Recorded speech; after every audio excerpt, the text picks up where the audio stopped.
Well, welcome to another episode of the Residential Developer Podcast. I'm the host, Nathan Battershall, and today I'm really specially privileged to have landscape design extraordinaire, Sal from Artscience Landscapes. It's great to have you in, mate.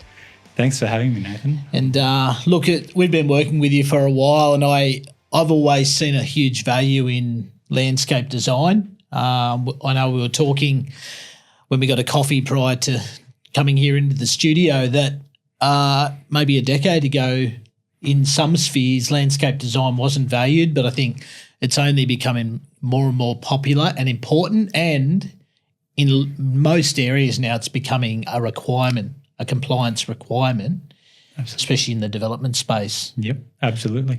So look, just to help us sort of get to know a little bit about you, can you just tell us a little bit about yourself, what got you into landscape design, and tell us maybe just a little bit about your company, Artscience Landscapes. All right. Well, it started for me when I was 18 in just gardening work.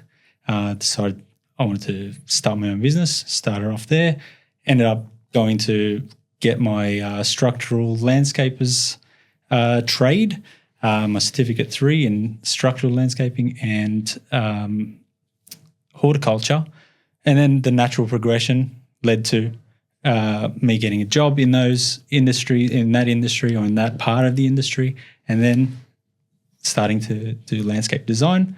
Ended up working for a couple of larger companies. One was high density residential and commercial, multi-million-dollar projects, site manager for them.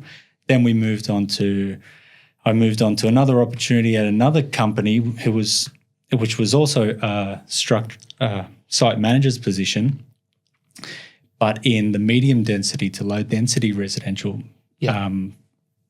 area of the industry.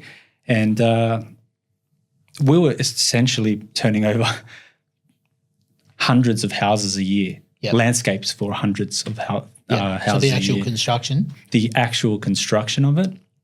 While I was at that company, they gave me the opportunity to study the landscape design and become a landscape designer, where I moved into a position with them where I was pretty much the middleman between the design side of the business and the structural side of the business, so a bit of project management. Yep. Then I felt it was time for me to jump and do my own thing again, where I was designing and constructing my own landscapes. Yep. So that's how I got to where I am now. There was a bit of a hiccup with COVID, as everybody knows. Yep. Me and a lot of my staff were in lockdown areas. We couldn't move. I had to keep moving. So we focused on design, and that's where it went. It just went from there. Yep. So now you're predominantly a design-based business. We recommend landscapers. However, we don't get involved in that part of the work. We'd rather focus on design and producing, the quality that we try. Yeah. Look, obviously a lot of our listeners are investors, developers, or budding potential investors and developers or builders. And I think people are getting more educated, but I think even just for our listener to help understand the importance of landscape design, what is the role of the landscape designer in this current industry when it comes to, let's say, like smaller residential-based projects like dual occupancies, duplexes, then up to like medium density type projects? So essentially our role as a landscape designer for development projects is achieving compliance. Yeah. So the council will have guidelines or controls that we need to satisfy. There are CDC guidelines as well that we also need to satisfy. Essentially, we get compliance for that development to move ahead. Yeah. That's not saying it has to be, just compliance. We also try and complement the building, add value to that building, and provide functional spaces for the users to be able to engage. Yeah, that's really good. And I think, again, we were having a chat prior to this, jumping on into the studio. I see a lot of issues when it comes to OC around where developers and investors haven't followed that landscape plan and compliance. And I think some of that comes down to lack of education, lack of understanding the importance, because I think for too long, very little importance was put on the landscape element of a development. Yeah. And I actually think it's a good thing that we are now being forced to factor that in. Yeah. Because the last thing you want is a concrete jungle in the back of a already dense property. Yeah. So I actually commend both local government and state government on the need to, whether it be percentage of landscaping or that type of thing, deep soil or a number of trees. Have you discovered that you've seen issues at an OC stage where people just haven't been educated, so they've decided, you know what, I'm just going to put concrete in those areas you had specified pebbles or gravel or? Absolutely. We do inspections, OC inspections regularly. We found that sometimes it may seem more functional for the builder or the developer to provide a concrete hard stand. Unfortunately, we will check our compliance and the development won't get approved unless the landscape is compliant. Unfortunately, when you put concrete in an area that needs to be landscape, you're running the risk of coming short of the landscape requirements. Yeah. That usually ends up in the developer having to rip up that concrete or that structure. Yep. Generally, it's a structure. So it could be a retaining wall that's cutting off a section of landscape, and the section of landscape needs to be 1.5 meters wide in a CDC scenario to comply as landscape. So if you think about a retaining wall that wasn't meant to be on the plan, but it sort of would have worked, the developer decides to put it in, and it's spanning across the whole backyard. Yeah. You're potentially cutting short the landscape by quite a lot. Yes. You know, or that concrete scenario as well. It might seem more suitable to put a concrete pad under a clothesline, for example, but that area is meant to be landscape. Yes, that's right. And I guess the big thing is communication. That's where it's obviously not your job if you haven't been engaged to do any type of project management or consultation in that period of time. It's important to follow that plan. Absolutely. Or ask the question before you do that construction work of, could we put some concrete in this location? Yep. Absolutely. Asking the question, we can do checks to see if we're still going to comply. Yes. In most cases, from a developer's standpoint, maximizing on FSR means really coming close to the minimum for landscape. So anything you do in the landscape can affect the compliance. Yeah. So talking to us, seeing if we do have a bit of wiggle room before you do that can lead to costly issues at OC time. There's been scenarios where the whole sides of the house have been concreted when they were actually supposed to be landscape, and they were forced to be pulled up. Yeah. Yep. Yeah, that's right. And it ends up a costly exercise, but not only costly, it's costly in terms of your mental health, your frustration levels if you are the investor or the developer, and it could have easily been negated by following the plan or asking the question before the work gets done. And I guess a big reason why I started this podcast wasn't just to educate investors and developers, but it was very much to try and explain the pitfalls and really help them understand the reasons why things are done, because I think that's a big reason, a big factor in it, that people get complacent, or they don't know what they don't know. Yeah. So they just assume that, landscape's not a big deal, so we'll just change that gravel to concrete, or like you said. That's exactly right. I mean, they wouldn't require a landscape plan if it wasn't, part of a bigger picture. Yeah. We wouldn't need to do landscape plans. They'd just give everybody free rein. Yeah. And we can see, if that happens, the consequences. Yeah. Suburban heating and cooling issues and just lack of green. Yeah. And look, there's a whole bunch of things I want to tap into, because I think it's again, it's just educating people on why we do landscape design, because like you said, there's a compliance element, and I want to talk in a moment about compliance versus creativity. But Sure. the first thing I want to talk about is adding value. A lot of investors and developers don't look at value adders. Mm-hmm. Now, certain areas you've got to be obviously careful. You've obviously got to factor in budget, all that side of it, which you're very good in that space. And that's why I love what you do, because you look at what type of project it is. Is it a mid-spec? Is it high-end? Is it what's the area? Yeah. What are some ways you've found that people can add value through good landscape design and then carrying it out at a construction engineering So side of things? Okay. Well, I think the first thing to look at from a developer's standpoint would be your competition. Yeah. What are you competing with in the area if you're planning to onsell that development? Yeah.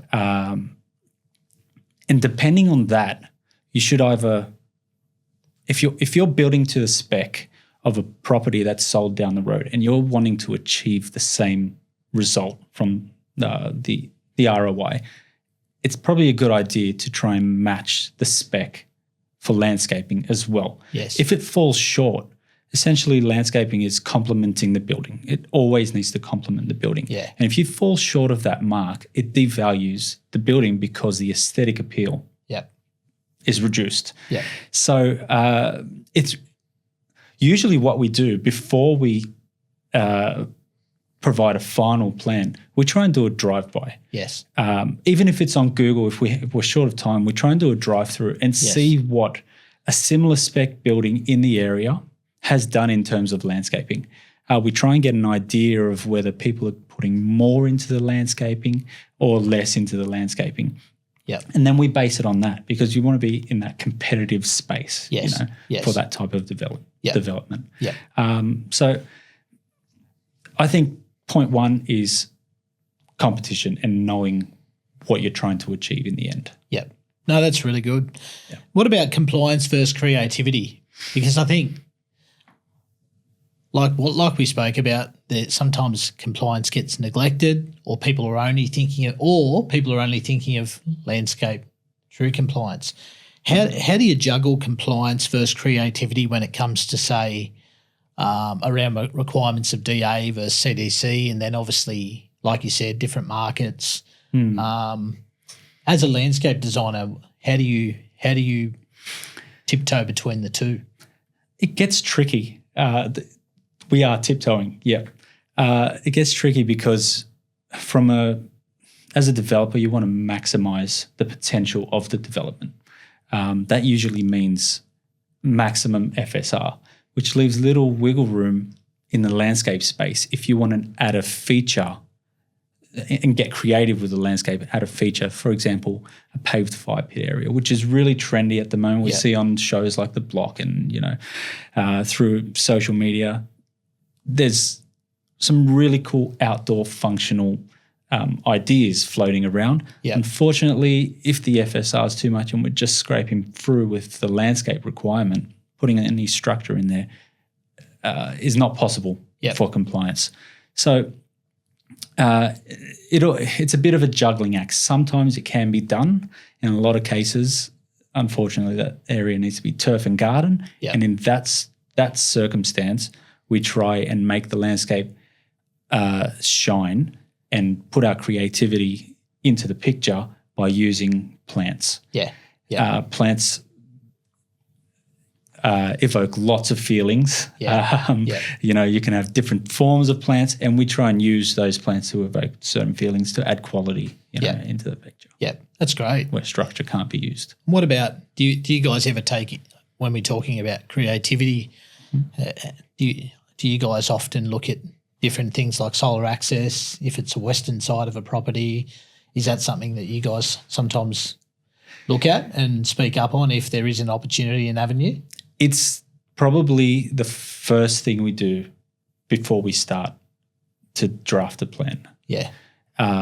We look at how much solar access that place is going to get, because in most cases, to make a place more interesting, for example, in a rear yard or even on a facade, it's the plants that we use as landscape designers to add value. Yeah.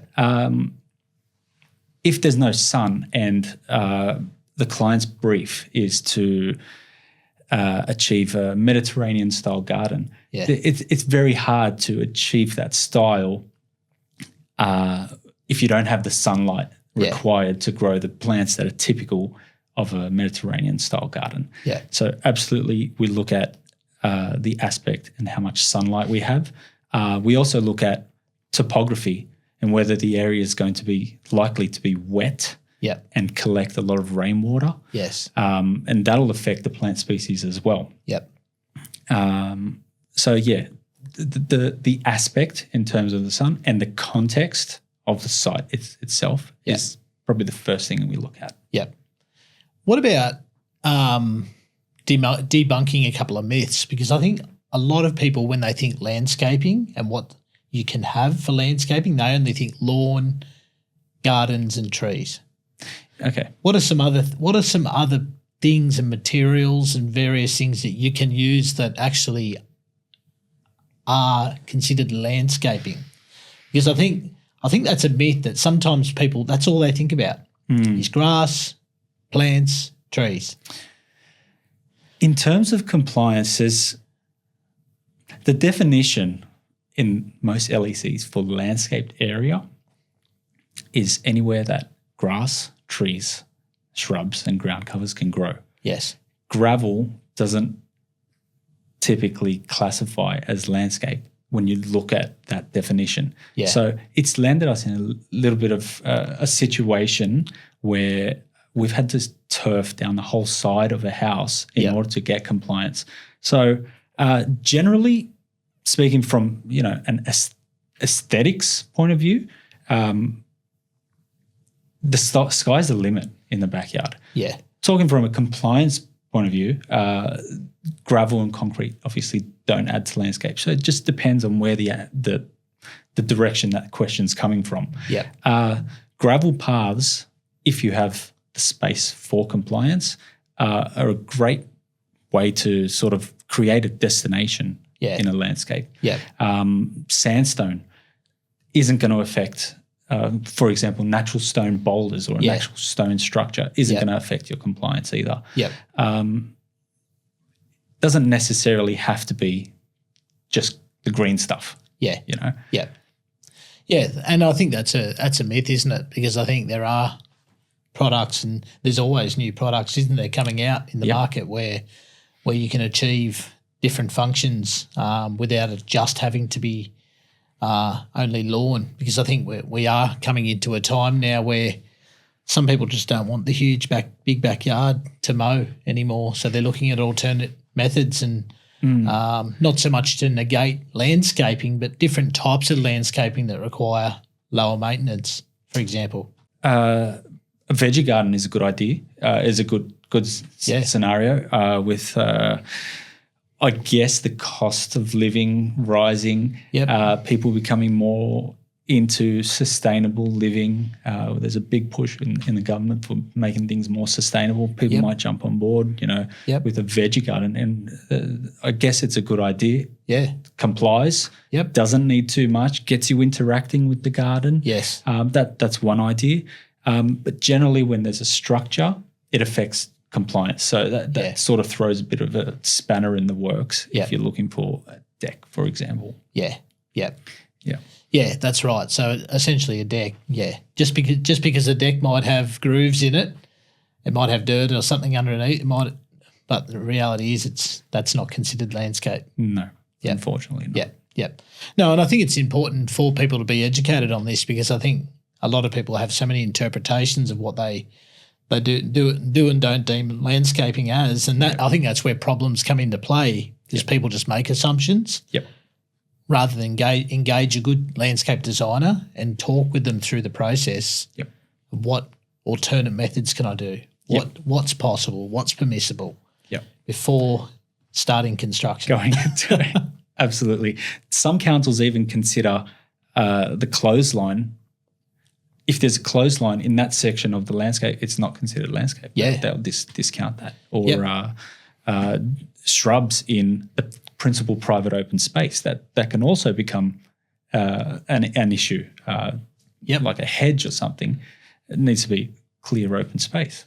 So. No, you're right. And I think even from my design background, you're right. Sometimes a client will want to completely max out a site to the FSR at a conceptual stage, but at that point you may not have located your clothesline, you may not have located your rainwater tank, even something as simple as your AC unit, outdoor AC unit. Now, those things, you might not think that they're much, but by the time you add those up, they could be 3, 4, 5 square metres of landscape. And if you've maxed it to the nearest square metre, all of a sudden there's 4 to 5 square metres of FSR area you need to reduce. Which that's half a bedroom. Yeah, that's it. It doesn't sound like much, but that's half a bedroom. Absolutely. So, and that's where I think it's important to really be on the front foot. Any investor, developer, designer, architect, you've got to be on the front foot. Thinking about those things from the very start. Or having some contingency. That's it. And I think we are in a day and age where, look, I get it. Maxing out a site, really taking advantage of that full FSR is key. It's good. But at the same time, there are some areas where I think you can make a property feel bigger and more livable and more appealing due to good landscaping. And that's where I want to lead into, I guess. I want to talk about, I guess you'd say high spec or high end type development projects versus mid-spec. We've just been talking a little bit more probably around that mid-spec place. But there's a lot of markets where you're in higher, I guess, high-end areas right near the beach, or areas in really prestigious areas, great suburbs where you can attract a really high-end, high price. And I think this is where landscape design, like really good landscape design, can come into its own. Can you just talk a little bit into that space of a more high-spec area where it's premium? We're talking like it's got to be done to another level. On high-spec projects, we need a detailed brief to understand what the client's wanting to achieve. Once we understand what they want to achieve, we try and get some ideas that they may have in their head of the landscape outcome. In a lot of cases, it doesn't work because every development's different. There's no copy paste. I would say most of the time. So we try and get an idea of what the client's wanting and then tweak it so that it will work. At the end of the day, the style of the architecture, if it's in a high-end area, if it's got premium, it's going to have premium finishes. You want to reflect that premium feeling in the landscape to do justice to the architecture. If the building design is, something cutting edge, super contemporary, the landscape needs to reflect that. If it's in a coastal situation, you want to have a coastal style garden to sort of highlight that building and make it, the showpiece on the street.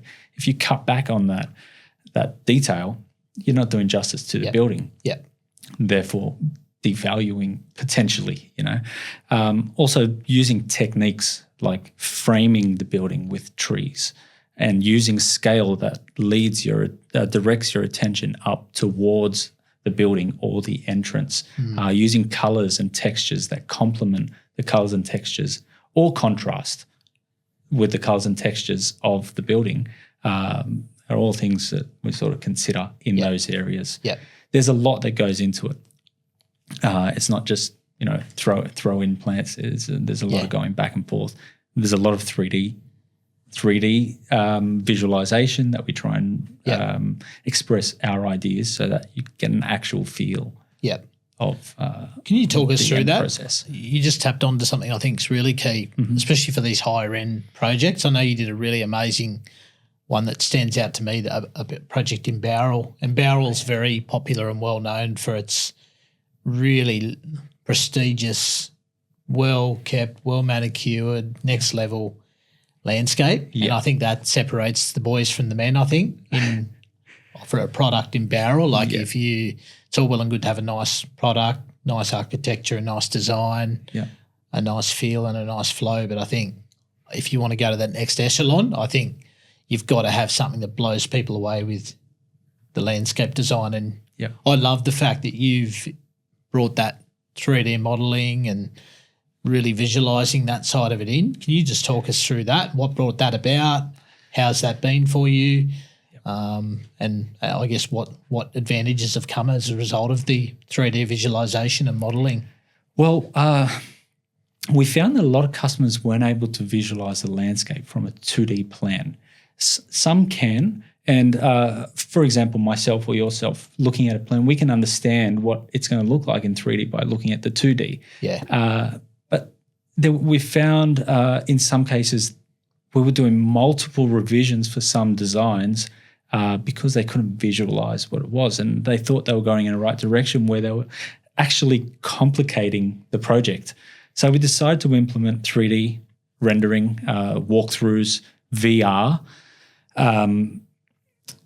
to get the client to understand what the end product would be before engaging in any construction. If you're putting, on average, $50,000, but the sky's the limit, $200,000, $300,000, $400,000, $500,000 into a landscape, you want to know what it's going to look like. Just like you do with the architecturals or the building design side of things, you want to have a 3D rendition of the finished product.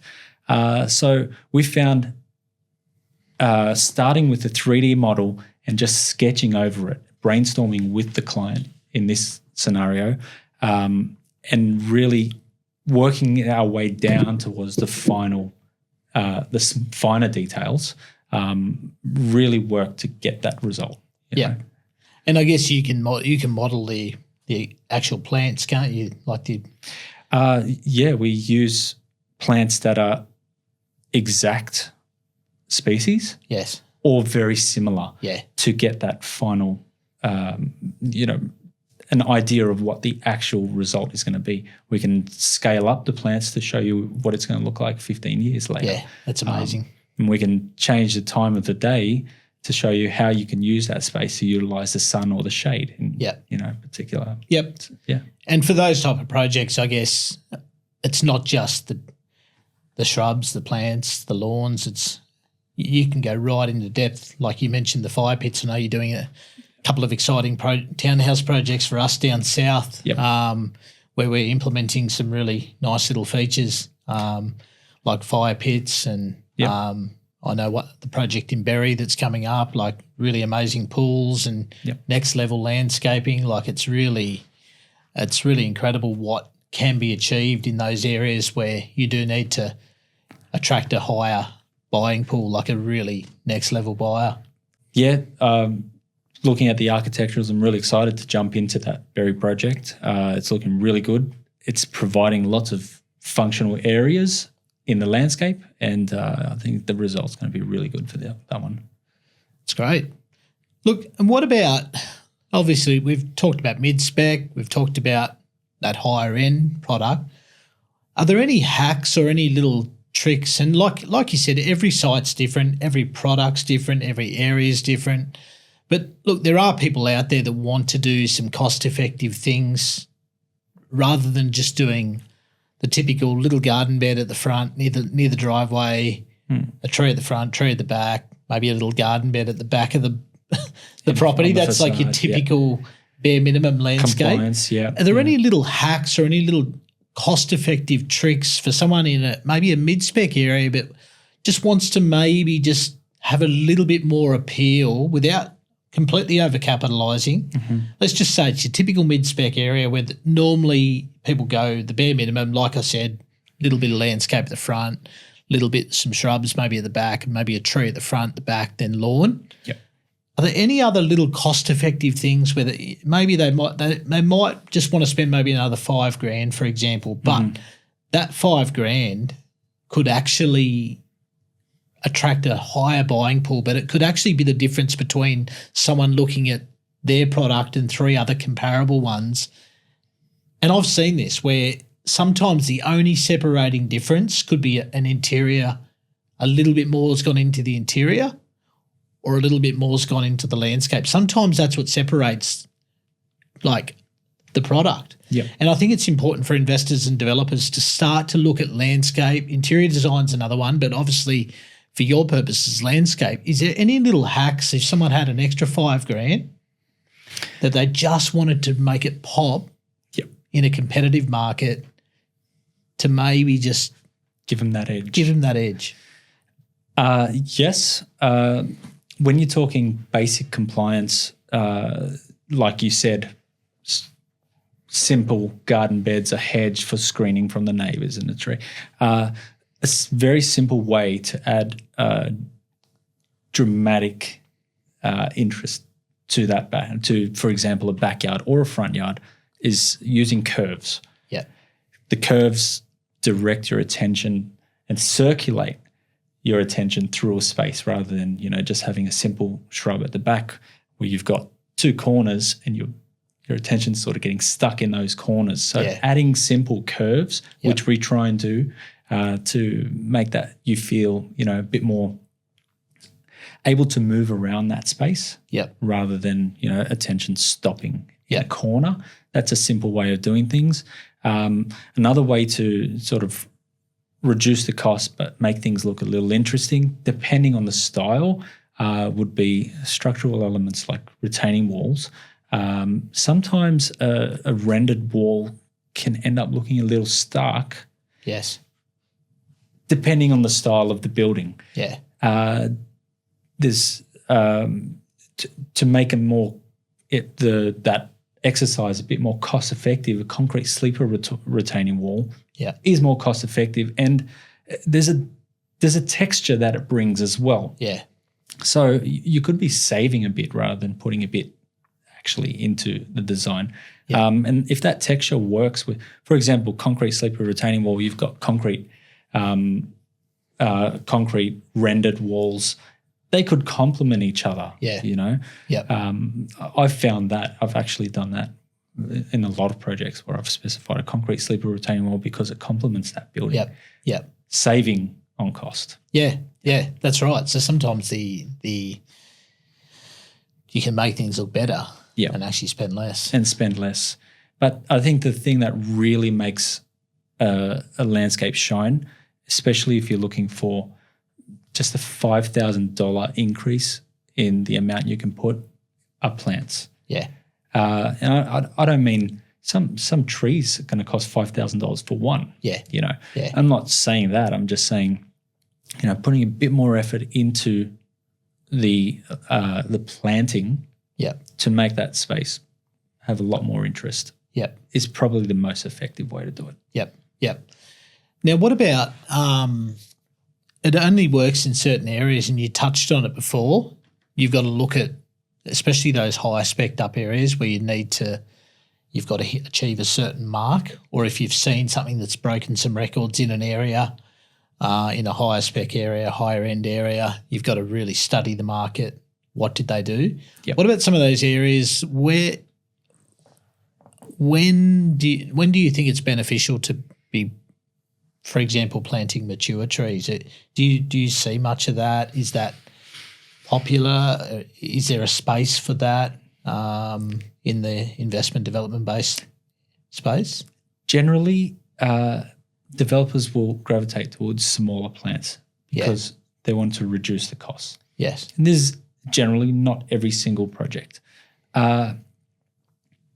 The benefit of investing more in a larger tree, for example, is you've got more of an instant wow factor. And if you're trying to flip this as soon as possible, there was actually a job in Winona that we recently worked on, and we're talking with the client, and they said on one of the jobs they overcapitalize, on the second job they undercapitalize, and they're trying to aim for something in between where it looks semi-established, but we're not spending so much on, as you would for fully established trees or shrubs.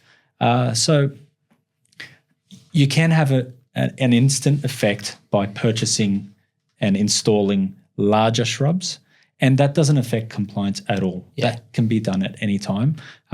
Generally, for our developers, we'll specify something that sort of works with a scale. For example, you've got a small plant, a medium plant, a larger plant in terms of sizes, and then the trees. Yeah. We try and have a mixture of all so that it looks, not brand new Yep. coming into getting ready for sale. Yeah. But definitely installing larger plants is going to have a more dramatic effect on the landscaping. Sometimes it looks a little sparse with the smaller specimens. Yeah.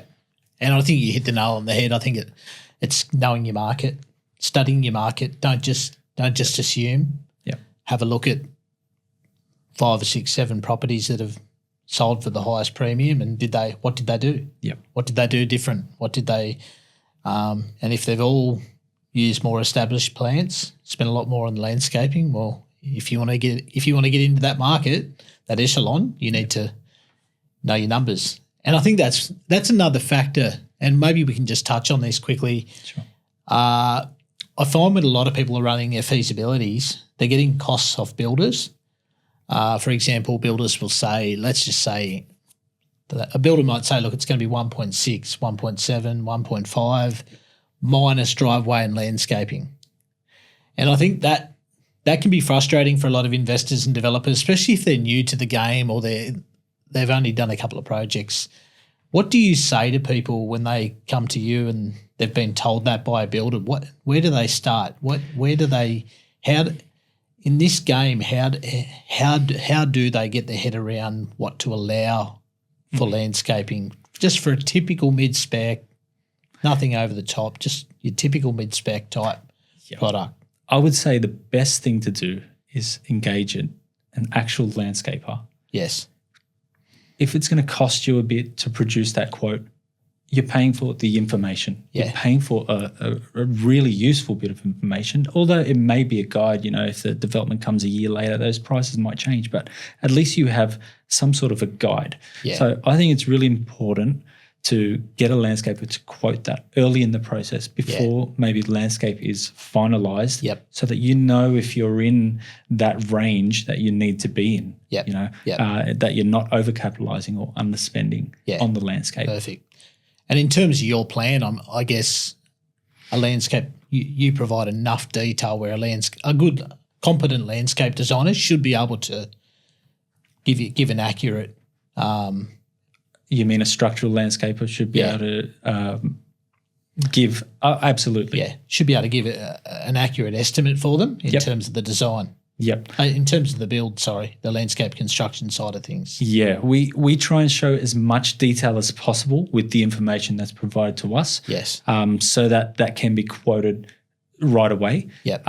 Down to where the edging is. For example, garden edging will indicate, where needs to be garden edging, how many square meters of gravel area, how many square meters of garden area, how many square meters of lawn area. Yeah. Just so that can be firstly quoted accurately, and secondly constructed properly. Yep. And I guess then if they get it priced up, they might have a little bit more budget than they allowed for. Well, then they can come back to you and maybe look at some creative ways of, like you said, they've undercapitalised, so they might come back and say, look, we need to add a little bit more, or often can be the case, they've got to just pull it back slightly, and I guess that's where you can come into your own, I guess, with either tweaking it up or tweaking it down. That's it. Just getting the information back early to know where you stand, so that we can make adjustments without having the headache of modifications. I think it's really important. Excellent. And look, I always like to, when I get guests on, I like to talk about a bit of just a quick case study. Like, have you got a project where you were involved in where I guess your input from a landscape design point of view really you saw some success from a development point of view? Like, have you got a bit of a story you can tell the audience just around from a landscape point of view, maybe the difference it made to a project or maybe to the end result? I'm sure you got a multiple success stories knowing how great you are at what you do, but is there a standout success story? There are a couple, and both are relating to deep soil zones and the requirements for planting, in particular in Wollongong Council. The requirements for planting are pretty heavy. The deep soil zone needs to be 50% of the total landscape and needs to be heavily planted. And I understand they're trying to preserve green corridors and, be considerate of the environment in a developing, in a fast developing area. But unfortunately, we feel sometimes an area can be used a bit better if there were less plants. But these are the conditions, and in a way, one way we had to overcome that was have a densely planted native deep soil zone. And we said, let's try and make a little destination in that heavily planted area where in the morning, this backyard was facing east. You can step off the pool al fresco area with your coffee in your hand, go through some nice native plantings, take a seat on a nice little table out there with a little gravel path, and just almost prepare yourself for the day to come. I think that one was a really good outcome. Where we made a deep soil zone that's usually unusable, usable. Another scenario, just quickly, is it was a multi-dwelling, also with deep soil zone, rendering the whole backyard again useless. Essentially. We started looking into planning tools and found that there was a bushfire prone area. You guys had provided us the bushfire report, but the council failed to consider that area was a bushfire prone area and was going with the standard requirement for deep soil zones. Heavily planting, multiple trees. Working with the bushfire consultant and other bushfire assessors, we came to a conclusion that, yes, we can sort of direct council to dismiss this requirement for deep soil zone. We ended up making that area lawn area for usable landscape space, apart from the alfresco, and reducing the amount of planting, also allowing sunlight in, just adding value to that property rather than having a big unusable space. Brilliant. No, I love your work, Sal. And look, I think there'll be a lot of listeners who have seen value in this episode, and there's a lot more I think we can go into, which is a good excuse to get you back on the podcast. Absolutely. At some stage. But look, what's the best way for people to get in touch?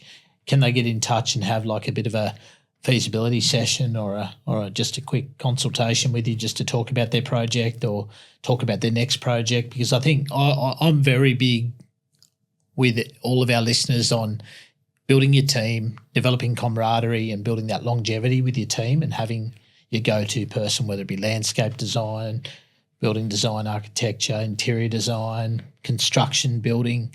What's the best way for people to reach out to you? Anytime, contact us via our website, www.artsciencelandscapes.com.au, send through an inquiry or get in touch with us via social media.